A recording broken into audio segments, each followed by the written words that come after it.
వచ్చావు ప్రభువా.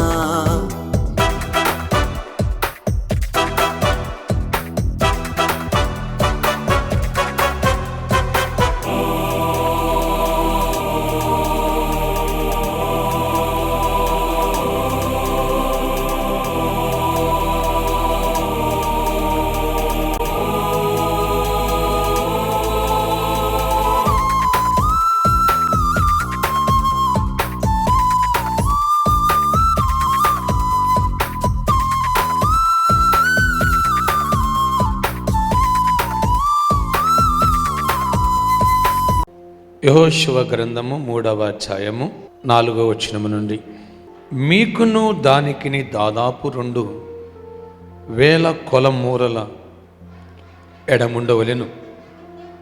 మీరు వెళ్ళు త్రోవ మీరింతకు ముందుగా వెళ్ళినది కాదు.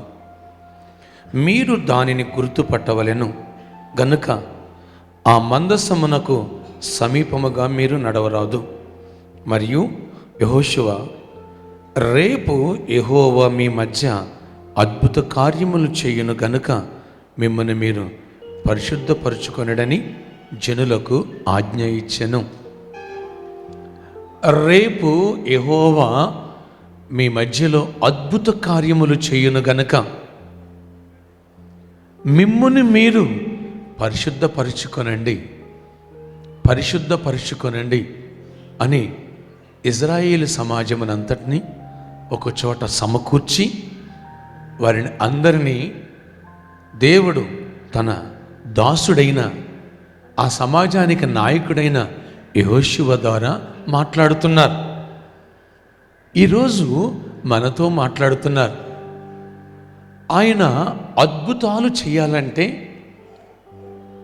వాగ్దానమును స్వతంత్రించుకోవాలంటే ఆయన బిడ్డల హృదయాలు ఆయనకి ఇష్టముగా ఉండాలి.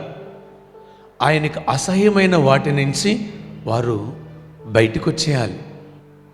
430 సంవత్సరాల క్రితము దేవుడు అబ్రహాముని ప్రేమించి, నీ సంతానమునకు నేను కానాను దేశాన్ని వాగ్దానముగా ఆ భూమి అంతటిని కూడా ఇస్తున్నాను.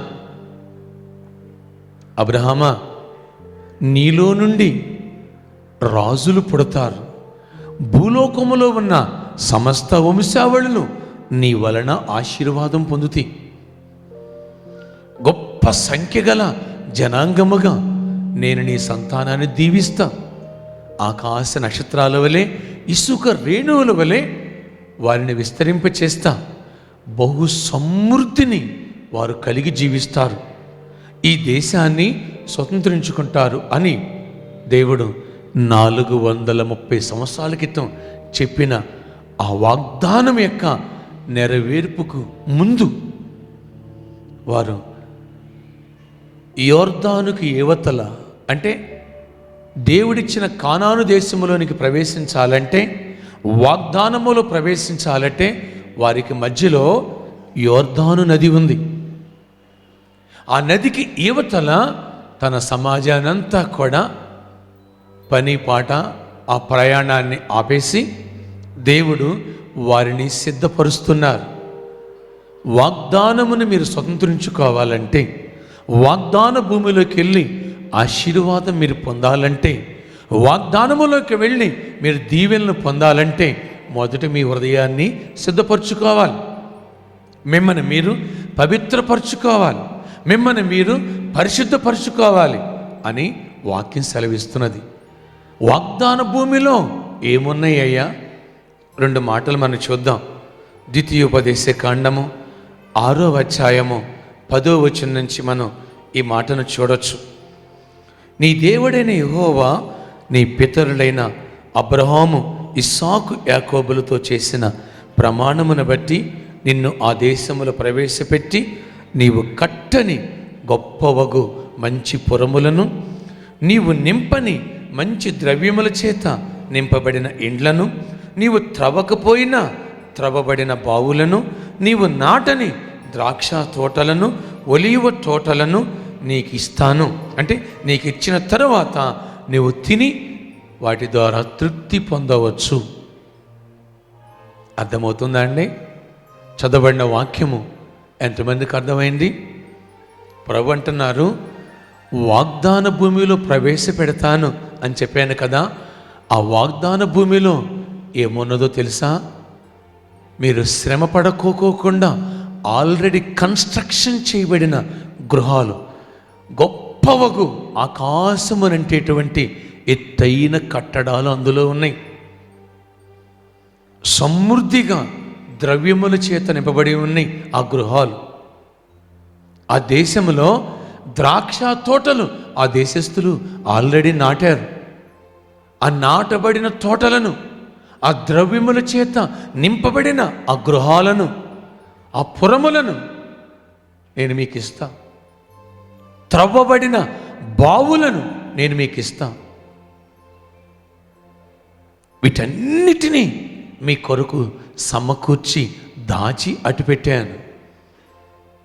ఇంకా ఆ దేశంలో ఏమేమి ఉన్నాయో ఇక్కడ ప్రభు చెబుతున్నారు.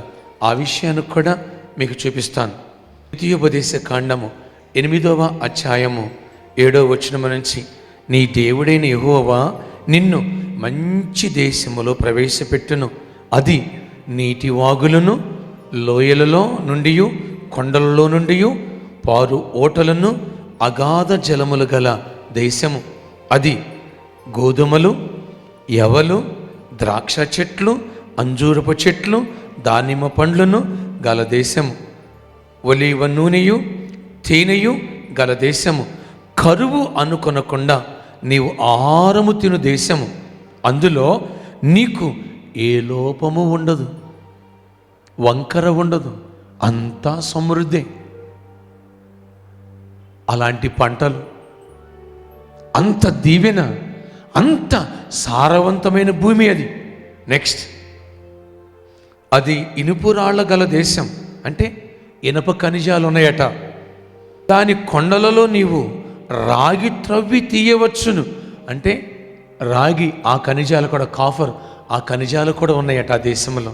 నెక్స్ట్, నీవు తిని తృప్తి పొంది నీ దేవుడైన యెహోవా నీకు ఇచ్చిన మంచి దేశమును బట్టి ఆయన స్తుతిస్తూ, ఆయన ఆరాధిస్తూ, ఆయన ఇచ్చేటువంటి దీవెనలు అనుభవిస్తూ ఉండవచ్చట ఆ దేశములో. అంటే ఇక్కడ ఆనాడు దేశము గురించి దేవుడు మాట్లాడాడు. ఈరోజు మనతో రానున్న సంవత్సరము గురించి మాట్లాడుతున్నారు. అలాంటి సంవత్సరాన్ని దేవుడు ఇస్తాను. మరి మీ హృదయాలను సిద్ధపరచుకుంటారా? సొంత గృహాల్ని ఎవరితో మాట్లాడుతున్నారో తెలుసా? బానిసలతో, వెట్టి చాకిరి చేసిన, ఇటుకలు చేసుకున్న కూలివారితో మాట్లాడుతున్నాడు దేవుడు. అబ్రహాము సంతానముతో. అవురా, ఇది నమ్మదగునా? నమ్మశక్యంగా ఉందా? దేవుడు మమ్మల్ని మొలక చెట్టెక్కిస్తున్నాడా? ఏప్రిల్ ఫూల్ చేస్తున్నాడా? మాకేంటి, మా బ్రతుకులకి కట్టబడిన పురాల, నింపబడిన ద్రవ్యము చేత, బంగారముతో, వెండితో, ధన ధాన్యాలతో నింపబడిన పట్టణం అంటది. కన్స్ట్రక్షన్స్ అంటవి. ఆకాశమనంటే గొప్ప పురాలటవి. వినండి, ఆలోచించండి. అందులో ఏనాడు నీ కరువు లేకోకుండా మంచి సారవంతమైన భూమి, మంచి పంటలు పండుతుంది. నీకు ఎన్నడూ ఎప్పుడు కరువు అనేది ఉండదు. ఉద్యోగము లేదు, వ్యాపారంలో అభివృద్ధి లేదు, దివాళా తీసే పరిస్థితులు వస్తాయేమో అనడానికి ఏ ఒక్కరి నోట ఆ మాట రాకోకుండా ఇన్ని ఖనిజ లక్షణాలతో కూడిన ఆ దేశాన్ని, ఆ సంవత్సరాన్ని నేను మీకు ఇస్తాను. నీ హృదయాన్ని ప్రవడ్నారు సరి చూసుకుంటావా? దిద్దుకుంటావా? నాకు ఇస్తావా? మీకు తెలుసా, అప్పటికే వారు ఎన్నో పర్యాయాలు దేవుని మీద తిరుగుబాటు చేశారు. ఐగుప్తులో ఎన్నో అద్భుతాలను చూశారు ఇశ్రాయేలు ప్రజలు. మోషే ద్వారా దేవుడు చేసిన సూచిక్రియలు చేశారు. ఎర్ర సముద్రము ఆరిన నేలగా పాయలుగా చేయటం చూశారు. ఫరో సైన్యము ఆ ఎర్ర సముద్రములో నశించిపోవటం చూశారు. అయినా ఇన్ని అద్భుతాలు చూసిన ఆయన దేవుణ్ణి దేవుడిగా వారు నమ్మక మధ్యలో విగ్రహారాధన చేశారు. దేవునికి వ్యతిరేకముగా జీవించారు. కోపం తెప్పించారు. సణిగారు. అవేవి ఇవేవని వ్యభిచార పాపాలకు అడుగులు వేశారు.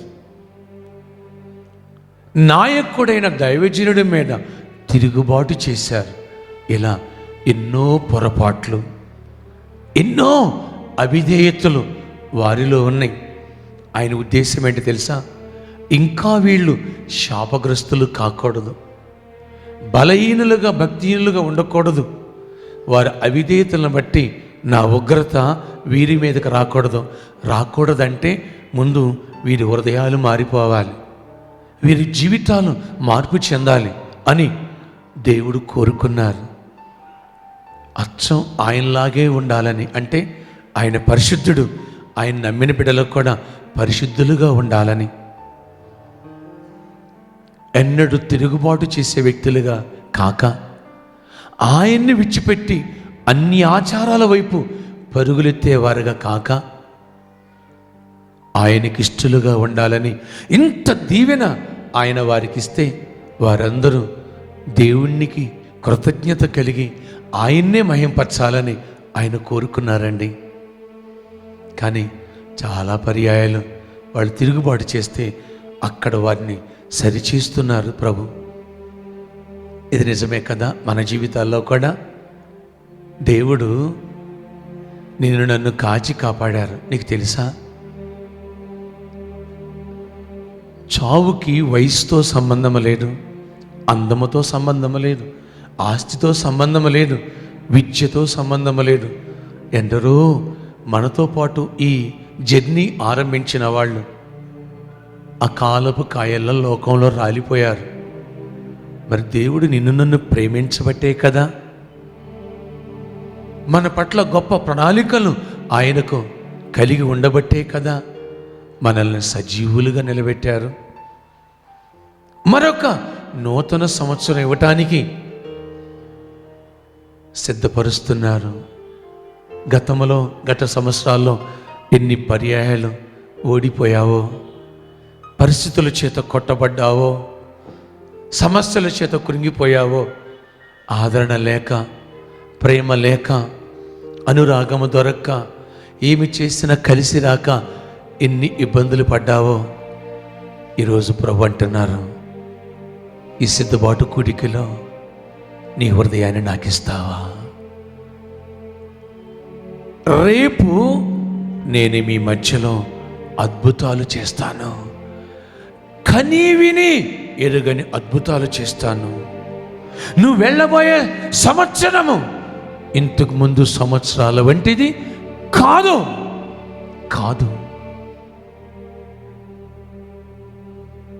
మీరు నడుచు త్రోవ రాయబడింది యెహోషువ గ్రంథం 3వ అధ్యాయము 4వ వచనములో 2వ మాట, మీరు వెళ్ళు త్రోవ మీరు ఇంతకు ముందు వెళ్ళినది అలాంటి త్రోవ, అలాంటి సంవత్సరము కాదు. ఓ ప్రత్యేకమైన ప్రణాళికను నీ పట్ల నేను కలిగి ఉన్నాను. నీ బాధలన్నీ తీసేయాలని, నీ వ్యాధులను స్వస్థపరచాలని, నీ దరిద్రము నుంచి విడిపించాలని, నిరుద్యోగ పరిస్థితి నుంచి విడిపించి అందరికీ జీవనోపాధిని సమృద్ధిగా కల్పించాలని ప్రతి ఒక్కరికి అక్కడ దేవుడు ఏర్పాటు ప్రణాళిక ఏంటి తెలుసా? సొంత గృహాలు ఇచ్చారు ఆ బానిసలకి. ఆ దినాలలో ఆ బానిసలకి ఇచ్చిన దేవుడు నీకు నాకు ఇవ్వలేడా? ఇస్తాడు అన్నవారు మాత్రం చేతులెత్తండి. ఆమె ఎస్. ఒకవేళ ఆల్రెడీ చిన్నదేదో నీకు ఉండొచ్చు, అంతకంటే గొప్పది ఆయన ఇవ్వగలడు. ఆయన చెప్తున్నారు, ఎందుకని? ఇజ్రాయేలు, నీలో నుండి నేను మహిమ చెందుతాను, నువ్వు బహుగా ఫలించుట నాకు మహిమ. ప్రభు చెప్పే మాట, దాసులుగా దరిద్రులుగా ఉన్న ఆయన బిడ్డల్ని ఐగుప్తు దేశం నుంచి వస్తూ ఉండగానే వెండి బంగారములతో వారి శరీరాలు నింపేశారు. వారు కానాల్లో ప్రవేశించకముందే ఇక్కడ యోర్దానికి యువతలే పవిత్రపరిచారు. కానానులో ప్రవేశపెట్టిన తర్వాత స్వాస్థ్యమైన గృహాలు, పొలాలు, స్థలాలు, భూములు, తోటలు, పశువులు, వీటన్నిటినీ స్వాస్థ్యముగా ఇచ్చారు. అంటే వారిని జర్నీ చేస్తూ ఉండగానే ఐశ్వర్యవంతులైపోయారు. ఐశ్వర్యవంతులైపోయారు. యోర్దాను దాటక ముందు దరిద్రులు, ముందు రోజు, ముందు సంవత్సరం, యోర్దాను దాటగానే వారి చరిత్ర మారిపోయింది. వారంత ఐశ్వర్యవంతులు ఇంకా భూమి మీద ఎవరూ లేనంతగా దేవుడు ఆ దినాల్లో వాళ్ళని దీవించాడు. ఆమె కారణం అబ్రహాముతో దేవుడు చెప్పాడు, ఏమన్నా తెలుసా? అబ్రహామా, నీ సంతతి ద్వారా నేను మహిమ తెచ్చుకుంటాను. భూమి ఆకాశాలని సృజించిన సృష్టికర్తను నేనేనని ప్రపంచమంతా తెలుసుకుని నన్ను స్తుతించి వారు కూడా నా ప్రేమను తెలుసుకుని రక్షణ పొందినట్లుగా నీ మధ్యలో నేను అద్భుతాలు చేస్తాను అని ప్రభు చెప్పారు. ఈరోజు ఈ సత్యాన్ని ప్రియ సహోదరి సహోదరుడా నువ్వు గ్రహిస్తే నీ హృదయాన్ని మార్చుకుంటావు. పరలోకాన్ని ఈ భూలోకములో అనుభవించే భాగ్యము, నేను పదే పదే చెబుతున్నాను, మన విజన్ అదే. మరి మీ అందరికీ అది కనిపిస్తుందో లేదో చూడండి. ఇది మొదలుకొని, ఒకవేళ నేను అడ్డం వచ్చానేమో చూడండి, ఇది మొదలుకొని పరలోకాన్ని ఈ భూమి మీదకి దింపేద్దాం. ఆమేన్. అందరూ చెప్పండి గట్టిగా, ఆమేన్. పరలోకములో పాపం లేదు, పరలోకములో వ్యాధులు లేవు, పరలోకములో దరిద్రము లేదు, పరలోకములో బాధలు లేవు, సమస్యలు లేవు, బిడ్డల పుట్టలేడు, భర్త ప్రేమించట్లేదు లేడు, కాపురం విడిపోయింది, బిజినెస్లో లాస్ వచ్చింది, మోసగాళ్ళు ఉన్నారు, అయ్యా కబ్జాలు చేశారు, అనారోగ్యము అనే ఇలాంటి పరిస్థితులు అక్కడ లేవు. ప్రభు అంటున్నారు, ఈ భూమి మీదే నూతన సంవత్సరంలో పరలోకాన్ని ఈ రీతిగా, అంటే పరలోకములో ఎంత కృప, దీవెన, ఆశీర్వాదం, సమృద్ధి ఉందో, ఆనందం ఉందో, సంతోషం ఉన్నదో, ఆ కృప నూతన సంవత్సరములో సంవత్సరాది మొదలుకొని ఏ లోపము లేకుండా, కరువు లేకుండా, ఇందుకు చదువుకున్న వచనాల్లో మనం విన్నాం కదా, ఏ బాధ లేకుండా, ఏ సమస్య లేకుండా మనల్ని ప్రవేశపెట్టి ఆయన దీవించాలని, మనల్ని ఆశీర్వదించాలని, హెచ్చించాలని, అభివృద్ధి చేయాలని, ఆయన మహిమ తెచ్చుకోవాలని క్రీస్తును నమ్మిన వారందరూ ఇంత హ్యాపీగా ఉంటారా? ఇంత అభివృద్ధి పొందుతారా? ఇంత ఆరోగ్యకరంగా ఉంటారా? ఇంత దీర్ఘాయుష్యుని కలిగి ఉంటారా? వారికి ఏ వెలుతురు ఉండవా అని సమాజమే అబ్బురపడి ఆశ్చర్యపోయి ప్రభువుని స్తుతించి ఘనపరచడమే కాకుండా ఆయన ప్రేమను తెలుసుకోవాలని మన పట్ల, ఈ పరిచర్య పట్ల ఆయన కోరుకుని ఈ దర్శనాన్ని, ఆ వాక్యాన్ని మనకి బయలుపరిచారు. 3 సంవత్సరాలుగా నేను కేవలం పరివర్తన మీటింగుల్లో మాత్రమే ఆ వాక్యం గురించి మాట్లాడుతున్నాను. ఒక 10 రోజుల క్రితం నేను ప్రార్థన చేస్తూ ఉంటే రానున్న నూతన సంవత్సరం అంతా దాన్ని బేస్ చేసుకుని మాట్లాడు. ఈ పరిచర్యలో ఈ గొప్ప కార్యమును ఆరంభించబోతున్నాను. ఆమేన్. సమాజమే ఆశ్చర్యపోయేటంతగా, అనేకమైన సంఘాలే ఆశ్చర్యపోయి మనము కూడా అలాగే జీవిద్దాం, అలాగే విశ్వాసాన్ని ప్రకటిద్దాం అని ఫాలో అయ్యేంతగా ఈ ఉజ్జీవము రాష్ట్ర వ్యాప్తముగా, ప్రపంచవ్యాప్తముగా అనేకులకు చేరేటట్టుగా, ప్రభువుకే మహిమ వచ్చేటట్టుగా దేవుడు మనకి ఇవ్వాలని కోరుకుంటున్నారు. కానీ వన్ కండిషన్ ఈరోజు. ఏంటి ఆ కండిషన్? ఆయన యోర్దాను దాటకముందు మిమ్మల్ని మీరు పరిశుద్ధపరచుకొనండి, పవిత్రపరచుకొనండి, మీ హృదయాలని సిద్ధపరచుకొనండి. మీ జీవితంలో ఉన్న ఆ మరకలను, ఆ మచ్చలను, ఏ మచ్చలవి? పాపపు మచ్చలు. ఏ మచ్చలవి? అన్యాయపు మచ్చలు. ఏ మచ్చలవి? వ్యభిచారపు మచ్చలు. ఏ మచ్చలవి? త్రాగుడనే మచ్చలు. ఏ మచ్చలవి? జూదమనే మచ్చలు. ఏ మచ్చలవి? అసూయ, ద్వేషము, అబద్ధము, కోపము, ఇలాంటి వాటినన్నీ ఒప్పుకుని విడిచిపెడతావా? ఒక్క మాట మీకు చెప్తున్నాను, పరలోకములో పాపం ఉండదు. ఆమేన్. ఈ మెట్టుకి నువ్వు వచ్చిన రోజున నీ కుటుంబాన్ని అంతటినీ, నీ జీవితాన్ని అంతటినీ అలా మార్చేయాలని కోరుకుంటున్నారు. ఎప్పుడైతే సహోడి పేరు రాజు అండి, జీడిమెట్ల సూరారంకాలని 60 గజాల నుంచి వస్తాడు రెగ్యులర్గా. ఈయన కుటుంబం, వీళ్ళ అమ్మగారు ఒక 4 సంవత్సరాలుగా అసలు నిద్రపోయిన రాత్రి లేదంట. అవునా? అసలు రాత్రి నిద్రపడదట, పగలు కూడా. నాకు ఆ మాట చెప్తే ఆశ్చర్యం వేసింది. ఒక రాత్రి నిద్ర లేకపోతే మనం ఏదో అయిపోతాం. అయ్యా మారు మనసు మీటింగులకు వచ్చి ఓపిక లేకపోయినా సరే కూర్చుంటానంది. దేవుడు ఓపిక ఇచ్చారు, శక్తి ఇచ్చారు. ఒక రోజు 4వ రోజు నన్ను అడిగింది, అయ్యా ఒక్కసారి నాకు చేసి ప్రార్థన చేయవా, రాత్రిపూట నిద్రపోవాలని అని అడిగింది. సరే ప్రార్థన చేస్తానని చేసి ప్రార్థన చేశాయా, ఈ రోజు నుంచి బిడ్డకి మంచిగా రాత్రిపూట నిద్ర పట్టాలి, ఆ టెన్షన్స్ ఉన్న చీకటిని తొలగిపోవాలని ప్రార్థన చేశాను. అంతేనండి, ఆ రోజు నుంచి, ఆ రాత్రి నుంచి మంచిగా నిద్ర పడుతుందంట.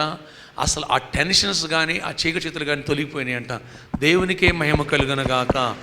ఆమేన్. అన్నపూర్ణ అనేటువంటి సహోదరి లాస్ట్ వీక్ ఇక్కడికి వచ్చినప్పుడు భయంకరమైన మోకాళ్ళ నొప్పులతో బాడీ పెయిన్ ఇక్కడికి వచ్చారట.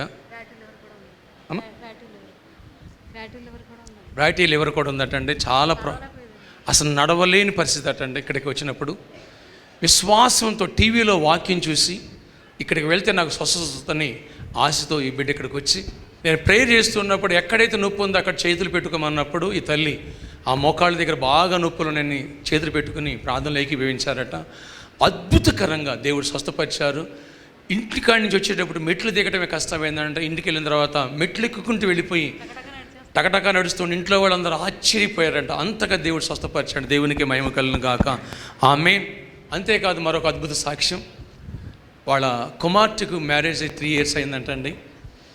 అమ్మాయి యుఎస్లో ఉంటుందంట, అబ్బాయి హైదరాబాద్లో ఉంటాడంట. వాళ్ళిద్దరికి సమాధానం లేక, సంతోషం లేక విడిపోయే పరిస్థితులు, ఆత్మహత్య చచ్చిపోవాలనే పరిస్థితులట. వాళ్ళ పరిస్థితులను చూసి వాళ్ళు కూడా డైవర్స్ తీసేసుకోవాలని, వాళ్ళ పరిస్థితులను చూసి ఈ తల్లి కూడా సూసైడ్ చేసుకోవాలని ఆ ప్రయత్నాలు చేశారట. అలాంటిది టీవీలో ఒక రోజున వాక్యం విని మన ప్రేయర్ టవర్ సెంటర్కి ఫోన్ చేసి ప్రేయర్ చేయించుకున్నప్పుడు వాళ్ళు ప్రేయర్ చేసి, అమ్మా మీ అమ్మాయి అల్లుడు కలుసుకుంటారు, మంచిగా అవుతారు, మీ కుటుంబం మీరు సాక్ష్యం చెబుతారని చెబితే, సమాధానం వస్తుందని చెబితే అద్భుతకరంగా ఆ రోజే వాళ్ళిద్దరూ 3 సంవత్సరాలు విడిపోదామని నిర్ణయం తీసుకున్న బిడ్డలు కలిసిపోవటం, సమాధానంగా మంచిగా మాట్లాడుకోవటం జరిగిందంటండి. ఇక మేము విడిపోము, కలిసే ఉంటామని చెప్పారట. దేవునికి మహిమ కలుగును గాక. ఆమేన్. ఈ బిడ్డ 5th month ప్రెగ్నెంట్ అండి. కడుపులో నొప్పి బాగా వచ్చి బిడ్డ వచ్చి మనం ప్రేయర్ చేయించుకున్నాం. అద్భుత కార్యం ఏంటి తెలుసా అండి? డాక్టర్లు చూసి ఆ కిడ్నీ స్పెల్లింగ్ వచ్చింది, స్టోన్స్ ఉన్నాయని చెప్పారంట. ప్రార్థన చేయగానే నొప్పి అంతా పోయిందంట. దేవునికే మహిమ కలుగును గాక. ఆమేన్.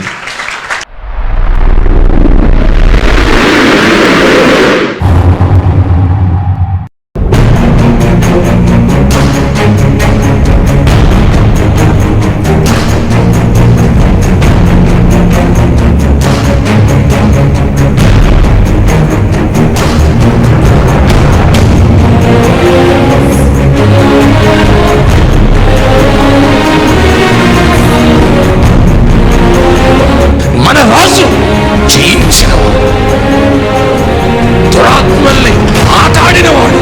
నా ప్రభు చెప్పారు, నా ఇంటి శ్వాసం ఉంచేవాడు నాకంటే గొప్ప కార్యాలు చేస్తాడు నా దేవుడు.